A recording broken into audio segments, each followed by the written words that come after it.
Bonjour à toutes et à tous, j'espère que vous allez bien. Je suis heureuse de vous retrouver aujourd'hui sur Histoire de vie, le podcast produit par RBK Media.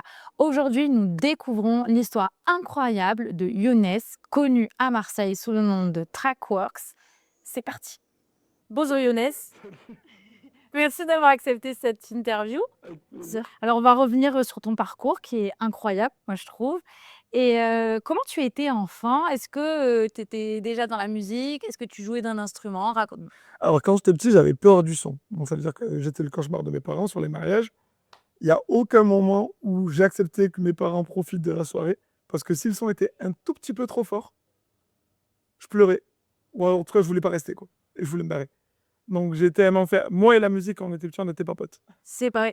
Et alors, à partir de quand tu commencé? Ça s'est débloqué quand j'ai eu peut-être 12 ans, 13 ans, où là, j'ai commencé à écouter du son, j'ai commencé à être curieux. J'ai beaucoup identifié la musique à l'image. C'est-à-dire que le gros de ma culture musicale, c'est fait par les films, c'est fait par les séries télé. Elle s'est pas faite par le mouvement hip-hop aussi, parce que bah, écoute, j'ai commencé avec le hip-hop. Et ça a commencé. J'ai commencé à chercher qu'est-ce que je pouvais faire dans le hip-hop, parce que dans le hip-hop, tu as trois branches qui dominent. Tu as le graffiti, donc l'art visuel. Tu as la danse aussi, qui est aussi un art visuel, mais qui est un art un peu plus physique. Et tu as le rap et tu as le DJ. Mais le DJing, à la base, c'est un tout petit truc qui n'est pas trop visible. J'ai commencé avec la danse. Ça n'a pas duré longtemps. T'as fait de la danse? Ouais, ça a duré.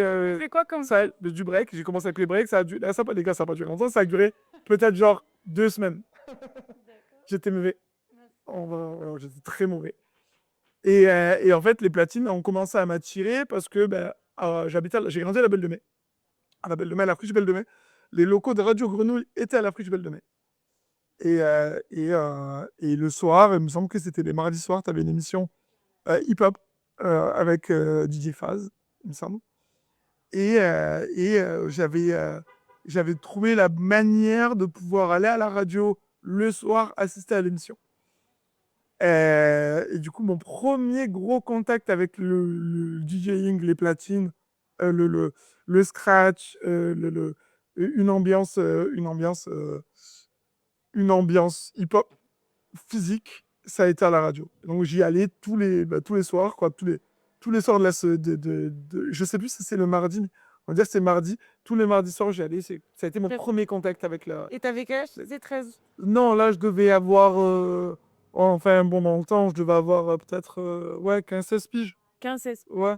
Et donc, à partir de quand tu t'es dit, bah tiens, moi j'ai envie de mixer. Ben, j'ai commencé à me dire que c'est cool parce que je mettais des documentaires. J'ai lu beaucoup aussi de livres sur les DJ, sur le hip-hop. Et là, je me suis dit, putain, c'est un mouvement qui m'intéresse. C'est une partie du truc qui peut me faire kiffer. Je veux aller voir ce que c'est. Et ça a commencé à. Alors, à l'époque, il n'y avait aucune valeur d'argent, je veux dire. L'argent n'était pas du tout le nerf de la guerre. La passion dominait plus que tout. Et je me suis dit, putain, ça peut être cool de commencer à mixer. Et j'ai un cousin qui a une galerie d'art au Panier, qui à l'époque était au Vieux-Port, qui s'appelle la Backside Gallery, et qui m'a dit, tiens, est-ce que tu veux venir mixer sur les vernissages? Est-ce que tu veux venir mixer J'ai dit, bah, franchement, membre de ma famille, il n'y avait aucun sujet. Vas-y, je vais voir ce que c'est, chaud de voir ce que c'est. Et j'ai commencé comme ça. Ça, et en parallèle, bah, toujours à la Friche Belle de Mai, parce que bah, c'était dans mon quartier, je me suis connecté à l'assaut de skate, et tu avais des compétitions de skate, et pareil, j'ai commencé à mixer là-dessus. Donc j'étais art et skate. Et aussi en parallèle, monde du hip-hop, et du rap, et DJ de rappeur. Mais ça va pas durer longtemps aussi. Donc, l'art occupe une place importante dans ton milieu, dans ce que tu fais. Et donc, du coup, tu produis des musiques, on est bien Et d'accord. je compose, Compose. et je compose des musiques maintenant. Alors je compose pas des albums, parce qu'en soi, j'ai besoin d'être en connexion avec quelqu'un qui est un artiste comme moi et qui va faire de la photo, de la vidéo, du défilé de mode. Donc, ça peut être un styliste, un gars qui fait de la vidéo, un réal, mais j'ai besoin d'être connecté à quelqu'un qui est comme moi à ce niveau-là. Donc j'ai besoin que ce soit un ping-pong créatif. Sinon, ça marche pas. Et comme ça, tu arrives à créer. Et là, j'arrive à créer Et tu peux aller dans tous les univers. et j'arrive à aller à peu près dans tous les univers. J'ai fait du défilé de mode, je fais de la pub télé, j'ai fait du film aussi. Et voilà. Mais c'est incroyable tout ça, ce que t'es jeune. C'est un être, 32 ans, ça commence à faire lui. Arrête. Stop. Et comment tu t'inspires? Qu'est-ce qui nourrit ta créativité? Donc OK, il faut que tu sois en lien avec la personne, mais qu'est-ce qui te Les gens que je rencontre. les gens que tu rencontres? Les gens que je rencontre et en fait, je veux rencontrer des gens qui sont différents tout le temps. J'ai besoin de me nourrir des gens que je des rencontres. Si je veux pas se passer une semaine où je rencontre pas quelqu'un de nouveau. Ben regarde, première année, on y est là. À la base, on se connaissait pas, on s'est écrit, tu m'as proposé de le faire, j'ai dit oui. Donc je rencontre une nouvelle personne qui a un nouveau projet. Mais du coup, je suis stimulé par le fait de me dire: «Putain, comment je peux l'aider? Comment je peux intervenir là-dedans? Comment je peux, créer avec ça, en fait? Comment je peux à quel moment je peux me dire: "Putain, elle a peut-être besoin de moi, on peut peut-être faire un truc ensemble"?» Donc là, j'ai besoin de ça pour créer. C'est incroyable et après les notes et tout, elles te viennent, naturellement? Bah, ça, c'est des process où, bah, tu vas rentrer dans le domaine artistique de la personne, là, par exemple, sur la Slow Fashion Week, je vais te donner l'exemple le plus concret parce que j'en sors et que j'ai composé les musiques du défilé. C'est 2 mois de travail, 2 mois en connexion avec les élèves, qui étaient tous géniaux d'ailleurs. Puis pareil, c'est incroyable, c'est que des profils différents. Tu aucun profil similaire, tu as qui ont 20 ans, tu as qui en ont 35, tu as qui ont été réorientés, il y en a qui ont une fibre artistique ultra développée, il y en a qui sont un peu plus dans leur truc et qui sont peut-être moins ouverts sur le monde, mais ce qu'ils font, c'est génial. Heu et et donc ouais, voilà, plus concrètement, l'exemple de la Slow Fashion Week, 2 mois de taf, 2 mois à me connecter avec les élèves, 2 mois à essayer de comprendre comment ils fonctionnent, à rentrer à essayer de rentrer dans le cerveau un peu de tout le monde et d'essayer de comprendre comment c'est rangé pour pouvoir créer à partir de ce qu'ils ont dans la tête. Et là, bah, après, arrive un process qui s'explique pas et que je serais incapable de te Et tu es bah, ça, ce sensible, non? process, je Tu pense, ressens beaucoup les choses. bah, je pense qu'il y a une sorte de sensibilité, mais je suis incapable de t'expliquer le process. Incapable. Et c'est quoi le truc le plus fou que tu fait? Une anecdote, vraiment le parce que toi, tu as l'habitude de mixer dans des endroits incroyables. Moi, j'ai vu, il y a eu le tram, il y a le stade Vélodrome, enfin, ça te plaît justement à chaque fois d'aller dans des décors, Grave, parce que pareil, c'est c'était pas prévu, hein. Genre les stades Vélodrome, ça s'est fait 2 semaines avant, le tram 1 semaine avant. Heu, le truc le plus taré que j'ai pu faire, Ouais. très marrant, histoire de ouf. J'ai mixé pour le retour des Bleus quand ils ont gagné la coupe du monde à Paris, au pavillon Gabriel. Incroyable. Ouais, c'était fou ça.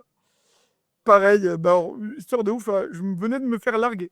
Alors me faire larguer, c'est un grand mot. Oui, je venais de me séparer, quoi.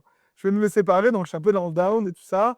Bon, l'été se passe, je remonte un peu la pente, ça se passe bien et je me fais contacter, par un copain qui me dit: «Écoute, j'ai peut-être un plan avec la fédération française de foot.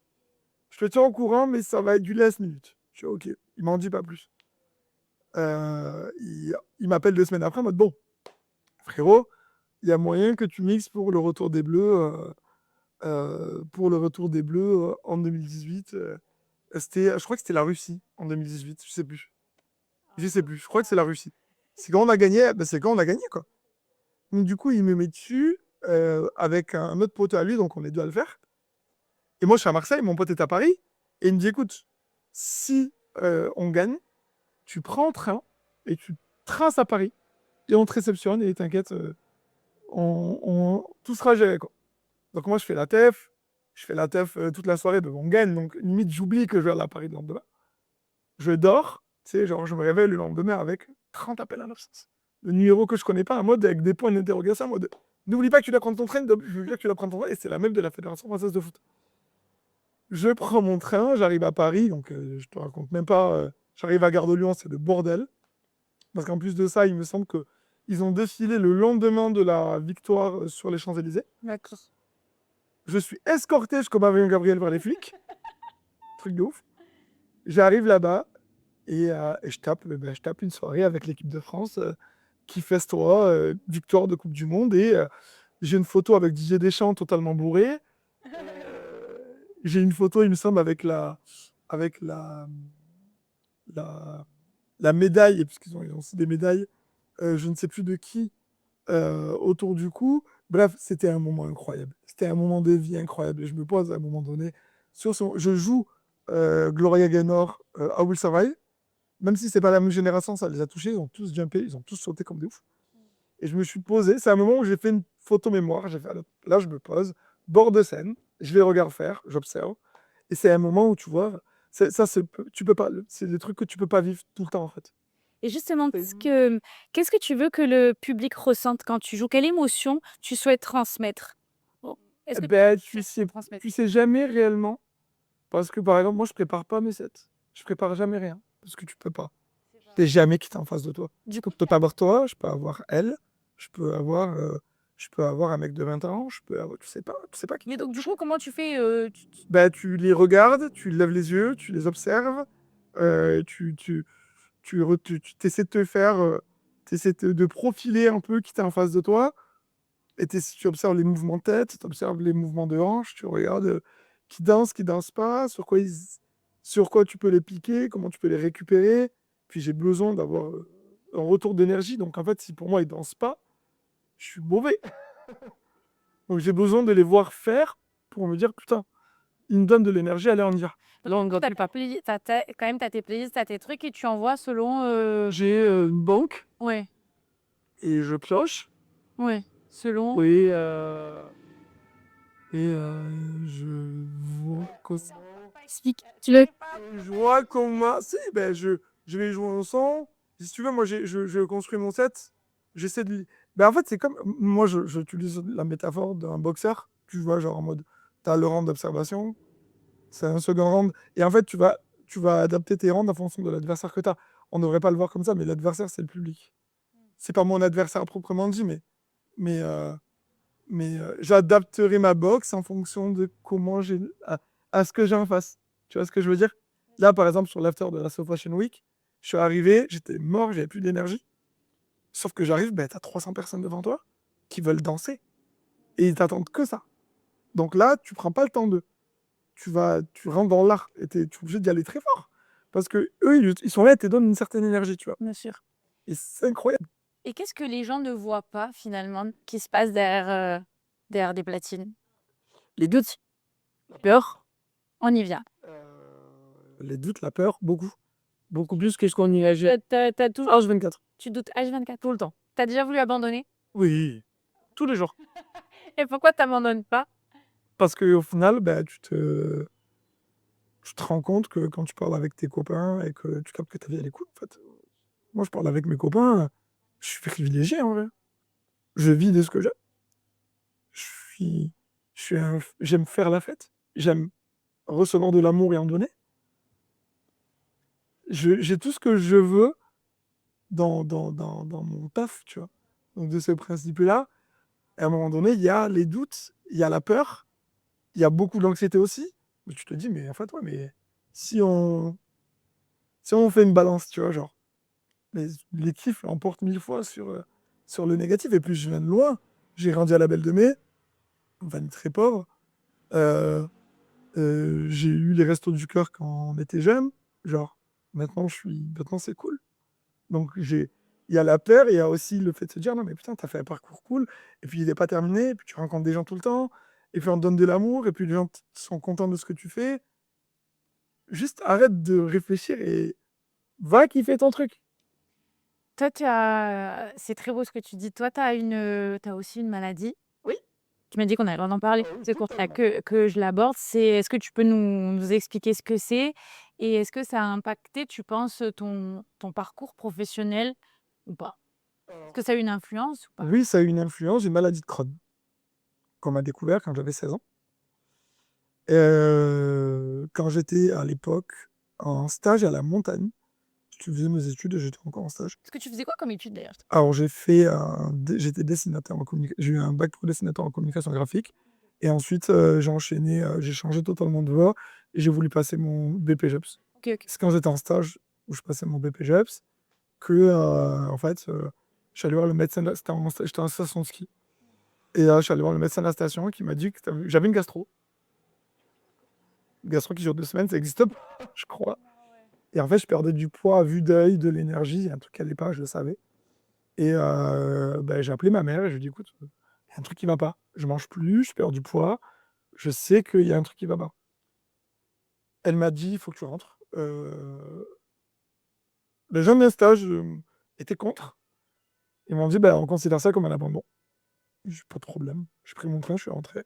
J'ai vu un gastro-entérologue qui m'a fait une coloscopie et de là, il m'a dit: «Ben, on t'hospitalise parce que ça, plus prise de sang». Ils disent: «C'était, une CRP». Alors ta CRP, c'est ton niveau d'inflammation dans ton corps était la norme est entre 0 et 5, j'étais à 400. Mon grêle Plus longtemps, non? ouais, mais en fait, c'est toujours pareil.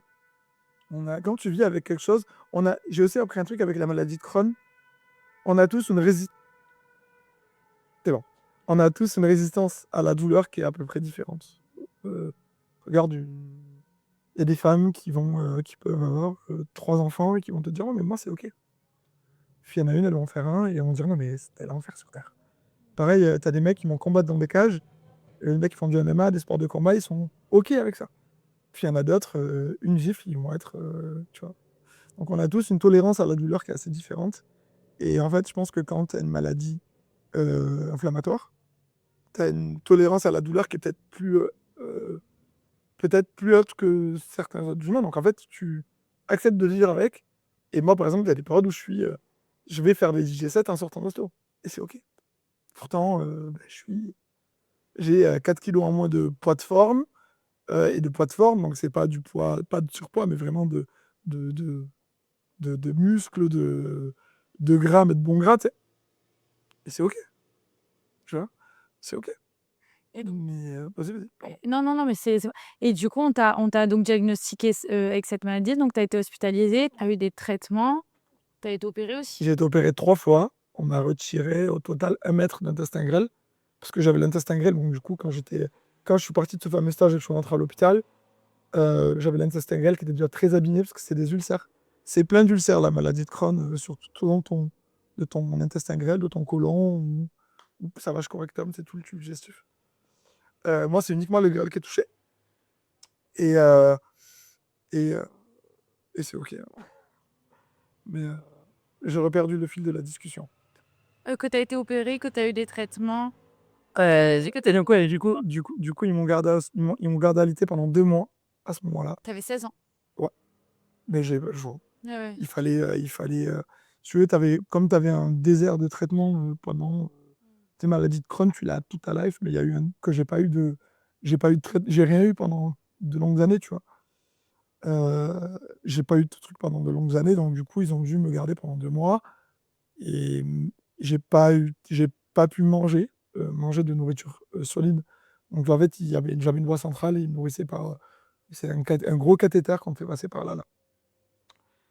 Ils m'ont nourri par là, après je suis sorti, ça allait bien et suite à ça, ils ont dû m'opérer parce que, bah, le grêle, il était dans un sale état et j'ai eu, du coup 2 stomies.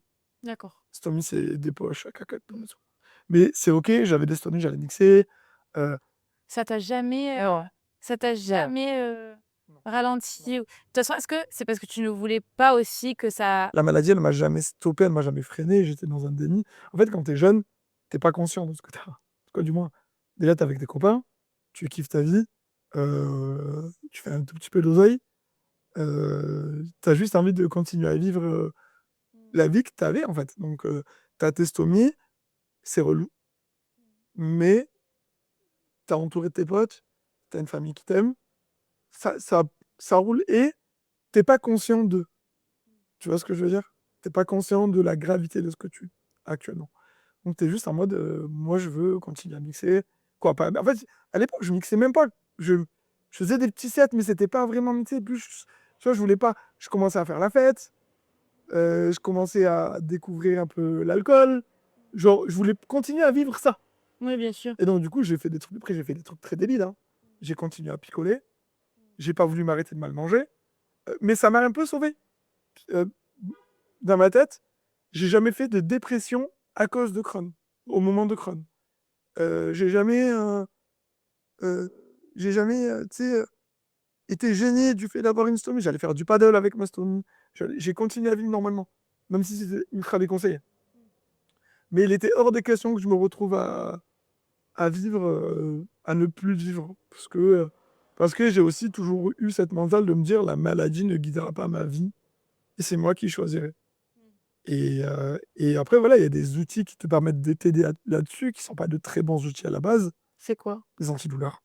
Parce que, bah, malgré tout, bah, si tu veux, pour te le faire dans les granines, une stomie, ça peut te, comment dire, le contour de ta stomie peut être hérité, ça peut créer des brûlures qui ne se réparent pas et qui laissent des marques, ce qui est arrivé. Et ça fait super mal. Donc, en fait, à un moment donné, j'ai eu beaucoup de tramadol et j'ai pris un peu de tramadol. J'en ai pris un petit peu trop. Et puis, c'est OK. Genre, j'en suis aussi sorti, tu vois. Mais ça m'a vachement aidé. Et aussi, voilà, le fait d'avoir une gastro-entérologue c'est un suivi médecin aussi qui est génial. Ta gastro, donc, du coup, maintenant, elle doit avoir 40 piges, je pense. Donc, ouais, à l'époque, je sais pas, elle devait avoir peut-être 23, peut-être même 42, 43, parce que ouais, elle devait avoir 25 ans, 27 ans. Voilà. Et puis c'est cool, tu parles avec un profil qui a ton âge. Donc, en fait, tu as beaucoup de facteurs qui font que ça peut aller. Tes copains, ton suivi médical qui est cool, euh, ta famille qui te donne de la liberté et qui est pas toujours sur ton doigt à te dire fais attention, ça aide. Mmh. Ça aide beaucoup. Et justement, alors, c'est quoi pour toi la résilience? La résilience, c'est la question définition que je pose à tout le monde, c'est le cœur de RBK Media. Parce que quand même, de ce que ton parcours, il y a beaucoup de résilience quand même. Mais c'est quoi ta définition de la résilience? La résilience, je vais te citer un exemple qui est pour moi l'exemple le plus concret, c'est que lors de ma dernière opération, on a commencé à me mettre dans la tête que peut-être ça allait se terminer en cancer de l'intestin grêle. Et euh, c'est là où j'ai compris que, putain, j'ai peut-être vivre moins, comment dire, j'ai peut-être vivre moins longtemps que les autres. Mais c'est OK. Par contre, je vais devoir vivre plus fort, plus vite, et faire que ce que j'aime. Comme ça te donne ça donne les bases de ta vie. Donc, j'ai pas le droit de douter. J'ai pas le droit de me dire, ouais, peut-être plus tard. Tu vois, ça enlève énormément ça enlève énormément de problèmes futiles. Tu comprends ce que je veux dire? Ça enlève beaucoup de. Donc, du coup, ça te permet de c'est ton but. T'es en mode, ok, genre, c'est ça. La lune, elle est là. Il y a peut-être ça à la fin. Tu sais que ça va arriver un jour. Tu sais que ou ça arrivera pas. Mais tu sais que ça va peut-être être là. Donc, vite plus fort. Et garde en tête que t'as peut-être pas le temps. Et donc justement, si tu devais donner un conseil à quelqu'un qui veut se lancer, ça serait quoi? Qui doute? Ça, celui qui nous écoute, mais qui a envie d'y aller, mais qui sait pas trop. La vie, elle est courte. La vie, elle est courte de ouf. La vie, elle est courte. La vie est courte. On ne sait pas de quoi demain fait. On sait pas. On sait, on sait, on n'a aucune vision sur. Moi, je suis très anxieux et c'est un travail que je fais sur moi-même, sur essayer de ne pas me faire de film sur ce qui peut se passer dans le futur. Et en fait, dans ça, en ressort le truc de te dire putain, genre, il y a des gens qui vivent des trucs très heureux. Il y a des gens qui aimeraient être à ta place et qui aimeraient se dire je peux y aller, mais qui y vont pas. Donc, qu'est-ce que tu dis à ceux qui vont pas? Mec, t'as qu'une chance d'avoir une chance, déjà. Ça veut dire que t'as qu'une chance d'y aller. Une vraie chance. Ça veut dire que tout ce que tu vas vivre pendant le process d'y aller, tu vas le vivre qu'une fois. Et tu vas dire, c'est génial. C'est incroyable à vivre. Il faut le vivre, ce truc-là. Comment dire, cette construction-là. C'est devenu mille fois plus intéressant que l'arrivée. Et, et une phrase que moi j'adore. T'as aucune chance. Alors c'est là.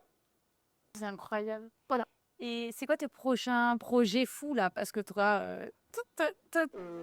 Alors, si j'ai un été chargé de ouf, donc je vais un peu mixer partout dans Marseille, déjà.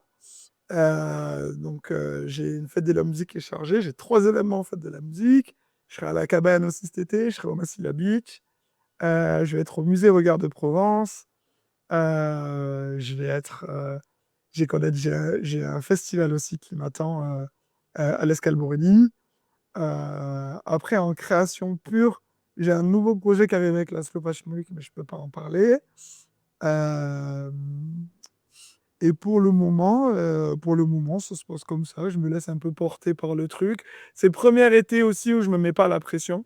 Quoi, sinon tu te mets beaucoup de pression, mais ça veut dire c'est quoi que tu as de pardon, alors tu as peur? Parce que quand tu dis que tu es anxieux, c'est que tu as peur de quelque chose? J'ai peur de manquer, tu as peur de mal faire, heu, tu peur de rater quelque chose. Donc du coup, il y a beaucoup de préparation, mais c'est très anxiogène. Donc maintenant, je suis plutôt en mode, Est-ce que tu travailles beaucoup? Genre chez toi quand tu crées, tu travailles ouais, ouais, ouais, tu travailles énormément? ouais. En fait, quand tu es pas sur, les platines tu bosses. C'est pas les on peut imaginer qu'en fait, tu travailles uniquement quand tu es sur les platines, absolument pas. Tu fais, tu travailles tout le temps. Par exemple, là récemment, heu, on m'a on m'a appris que je pouvais faire un autre taf. On m'a pris sur une mission RP. Donc j'ai travaillé avec ASICS. C'est un truc qui était pas prévu. C'était pas du tout prévu. Et en fait, c'est un copain qui a une agence qui s'appelle Double Dragon. Et avec Double Dragon, il devait faire du gifting de pairs sur de l'influence. Et il m'a dit: «Est-ce que tu veux le faire?» Je dis: «Mais c'est pas mon travail». Il m'a dit: «Mais c'est pas ton travail, mais tu connais du monde, tu es hyper sociable, tu as tout le temps smile, tu es 1000 fois, tu fites parfaitement avec ce qu'on demande. Est-ce que tu veux essayer?» Je dis: «Vas-y, allons-y». Et donc du coup, bah, j'ai fait ce taf-là. Tu vois? Incroyable, Donc en fait, je me retrouve à chaque fois, à faire quelque chose de nouveau, qui était pas prévu. s'il te plaît. Mais c'est génial! Oui, je connaissais ta je comprends parce que moi aussi j'adore, la nouveauté. De quoi tu es le plus fier aujourd'hui dans ton parcours? Quand tu regardes, ton parcours là, de quoi tu es le plus fier? Bah, si je parle à mon moi des 16 piges, Ouais. c'est que j'assume toutes mes passions. Ça veut dire que j'assume tout ce que je fais. Heu, j'ai réussi à aller exactement là où je voulais aller. Pour te donner un exemple, je fais pas de boîte de nuit parce que j'en fais très peu sinon, parce que c'est pas un truc qui m'intéresse de ouf. Et ça, c'est une initiative que je m'étais donnée il y a très longtemps. Pourquoi ça t'intéresse pas? Parce que alors, parce que je trouve que dans le monde dans les nightclubs, les boîtes de nuit, tu connectes pas avec les gens. D'accord, OK. Tu comprends? Ouais, ouais, je comprends. Et tu vois ça là, ce qu'on vit là, Ouais. je peux le vivre à la cabane. On peut le vivre à la cabane. Tu vois? On peut être au sunset, je peux être en train de mixer, tu peux venir me voir et me parler, je te répondrai. En boîte de nuit, le son est très fort, les gens sont là pour faire la fête. Et et donc du coup, c'est un peu compliqué. Mais j'ai un rapport à l'humain, je veux rencontrer des gens. Dans tout ce que je fais, il faut qu'il y ait un rapport à l'humain. S'il y a pas de rapport à l'humain, ça m'intéresse pas. Je comprends. Et c'est hyper important pour moi.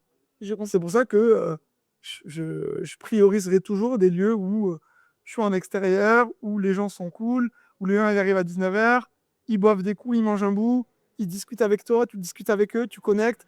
Là, par exemple, depuis peu, je me retrouve à faire des mariages. C'était pas prévu. Pareil, c'était pas un j'ai toujours, un peu refusé le truc des mariages, tu vois? Et je me suis débloqué parce que j'ai marié. Alors j'ai marié, non, j'ai fait la soirée, j'ai mixé sur un mariage il y a 2 ans d'un groupe de potes. Quoi, de mariage de 2, mais tu sais, c'était un mariage de copains, quoi.